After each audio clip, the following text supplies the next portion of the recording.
করতে গেছে। এবার ডাকাতি করতে করতে তাদের দলের একটা লোক ধরা পড়ে যায়। তাহলে দলে একজন কমে যায়। এবার হয়েছে কি, দলে একজন কমে যাওয়ার জন্য তাদের ডাকাতি করতে খুব অসুবিধা হচ্ছে। তাই এবার ওই ডাকাতের দলে যে সর্দার তাকে বলছি, সর্দার তাহলে আমাদের দলে তো একজনকে প্রয়োজন, না হলে যে ডাকাতি করতে অসুবিধা হচ্ছে, চুরি করতে অসুবিধা হচ্ছে। এবার সর্দার বলে, তাই ঠিকই বলেছ, একটা লোকের প্রয়োজন, তাহলে এখন কোথায় পাবো? এবার সেই লোকটা বলে, সর্দার আমি জানি এই বলে একজন আছে, এক সাধু বাস করে। এ না সাধু সাধু মানুষ ডাকাতি করবে। এবার সেই লোকটা বলে, শোনো সর্দার, সে যাবে না মানে যেতেই হবে। ভালোই ভালোই যদি যাই ভালো কথা, আর না হলে ধারালো অস্ত্র দেখিয়ে ঠিক রাজে গলায় যে ধরবো অমনি রাজে বাপ বাপ করে রাজে। এবার বলছে, বেশ চলো তাহলে যাই, যাওয়াই যাক, দেখি কি বলে। এবার সকলে মিলে বল বল জুটিয়ে গিয়েছে সাধুর কাছে। সাধু কিন্তু নাম জপ করছে, ভগবানকে স্মরণ করছে। এবার যেই না এসে দাঁড়িয়েছে, সাধু বলে, কে? এই যে আমরা বেরিয়ে এসো। হ্যাঁ বলো, কি বলবে বলো। শোনো সাধু, তোমাকে না আমাদের দলে, আমাদের মানে বলছিলাম না, আমাদের সঙ্গে ডাকাতি করতে যেতে হবে। কি সব কথা দেখছো? আমি সাধু মানুষ, তোমাদের সঙ্গে আমি ডাকাতি করতে যাবো? এই যে শুনো, ভালো করে বলছি, গেলে ভালো কথা, না হলে এই যে বড় বড় ধারা অস্ত্র বার করেছে, গলায় ধরেছে। বলো যাবে? যাবে তো? ঠিক কথা, রাজি হয়েছে। এবার সাধু বলছে, শোনো তোমাদের সত্যি আমি রাজি হয়েছি, তোমাদের সাথে আমি ডাকাতি করতে যাবো, কিন্তু আমারও কিছু শর্ত আছে। কি শর্ত? শোনো, তোমরা আজ থেকে 29 দিন যা বলবে আমি তাই তাই করব, কিন্তু এই মাসের শেষে একটা দিন, 30 তারিখে আমি যা বলবো তোমাদের তাই তাই করতে হবে, না করা যাবে না। বলে একটা দিন তো, আরে সাধু বাবা কি বলবে? যাবি তো? হ্যাঁ হয়ে যাবে। সাধু বাবা কি বলে আমাদেরকে? আগে জল আনতে বলবে, ফুল আনতে বলবে, তাই হবে তাই হবে। সকলে রাজি। চলো ডাকাতি। এবার এইভাবে একদিন যায়, 2 দিন যায়, 3 দিন যায়, 4 দিন যায়, 5 দিন যায়, এইভাবে করতে করতে যখন 29 দিন চলে গেল, 30 দিন, এবার সাধুর পালা। সাধু বলছে, এই যে এসো এসো, কথা দিয়েছিলে মনে আছে তো? ডাকাতি দল বলছে, হ্যাঁ মনে আছে, বলো কি করতে হবে? এবার বলছে, চলো এবার আমার সাথে চলো। কোথায় যেতে হবে? চলো স্নান করবে, চলো। গঙ্গা স্নানে? হ্যাঁ চলো যাবো। সকলে স্নান করেছে, স্নান করিয়েছে সাধু। আরে সাধু বাবা সেবা দেবে না। এবার বলছে, এই যে বসো এখানে। বসবো? হ্যাঁ বসো। সারি সারি বসে পড়ো। সারি সারি বসেছে, বসে তাদের এবার মস্তক মুন্ডন করে। মস্তক সকলে মস্তক মুন্ডন করিয়ে, এত সুন্দর হ্যাঁ সব কথা দিয়েছিলে, এখন কোনো ইনিমেনের কথা বললে হবে বাবা। চুল কাটতে তো জানতাম না। না না, তার সঙ্গে না তুমি যে জোর করে আমাকে ডাকা এই দলে নিয়ে এসেছো, তার বেলায় কত সাধের চুল, সব ত্যাগ করতে হবে।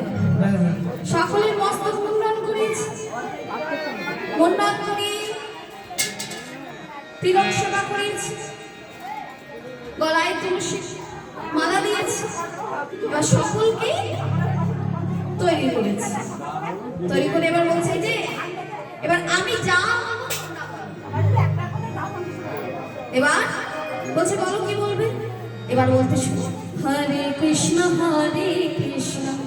কৃষ্ণ কৃষ্ণ হরে হরে, হরে রাম রাম রাম রাম হরে হরে। করতালি। হরে কৃষ্ণ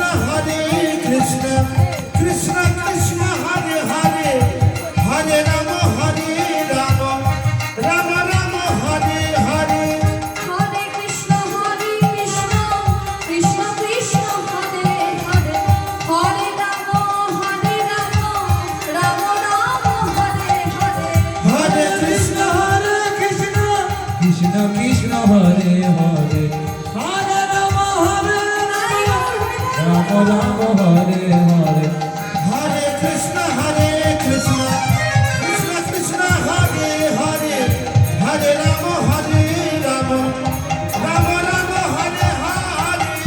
এভাবে সকলে নাম জপ করছে।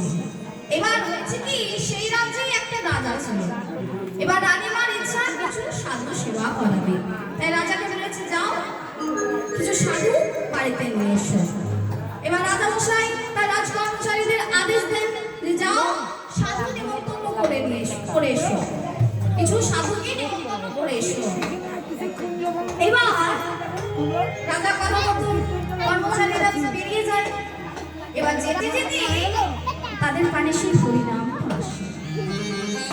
যেই না এসেছে উনি সেখান থেকে নেমে বনে প্রবেশ করে দেখে কি কিছু সাধু বসে আছে। রাজকর্মচারী ভাবছে ভালোই হলো, আর বেশি কিছু যেতে হলো না, এগুলোকে নেমন্তন্ন করে দিই। সাধু বলেছে তো, এবার গিয়ে বলছে এই যে সাধু, ও সাধু বলো বলো। শোনো শোনো, আজ দিনভরে রাজামশাই সেবা দেবে, তোমরা কিন্তু সকলেই যেও। হ্যাঁ আমরা হ্যাঁ। ও সাধু বাবা তুমি যাবে, যাও, আমরা কিন্তু যাবো না। কেন কেন? ওই রাজবাড়িতে আমরা যাবো না। আরে দুদিন আগে ওই তো রানী ভাইয়ের হাতটা কেটে আনলো। আমি থাকতে তোমাদের কোনো চিন্তা নেই। না, বর্ষা পর আমার আরে ছলা করে আমাদের ডেকে নিয়ে যাচ্ছে। কিচ্ছু হবে না, আমি বললাম না। ও সাধু বাবা আমরা যাবো না বাবা। এই ভালো ভালো বলছে সব। এবার যাও তুমি চল।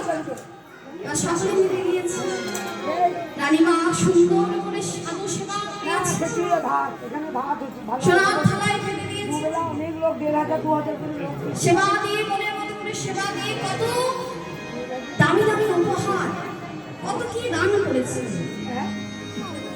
দান করে সাধুদের আসতে বাড়ি ফিরতে কষ্ট হবে বলে রথ করে সোনার রথে পাঠিয়েছে।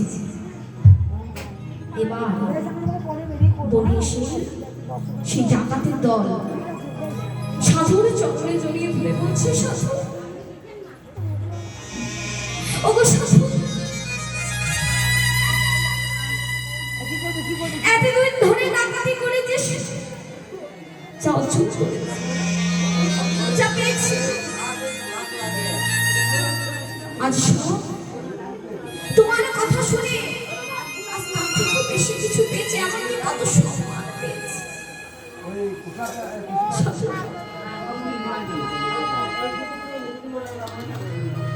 এমন সম্মান আমাদের কেউ দেয় না।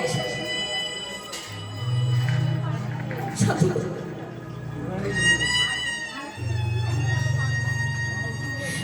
তুমি কৃপা করে আমাদের ওই নোংরা আবর্জনা থেকে তুলে আনলে।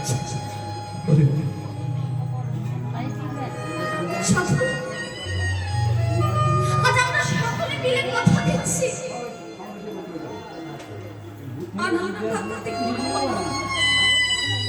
আর চুরি করবো না। আজ থেকে তুমি যেমন ভাবে চলতে বলবে তেমন ভাবে চলবে,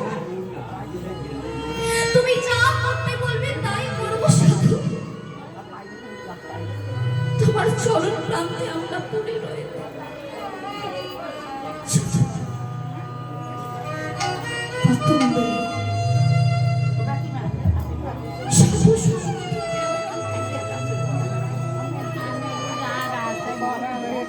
সাধু সঙ্গ করলে দেহ মন প্রাণ সব সুস্থ হয়ে যায়। তাই আজ মহাজন বলছি, আজ কৃষ্ণচরণ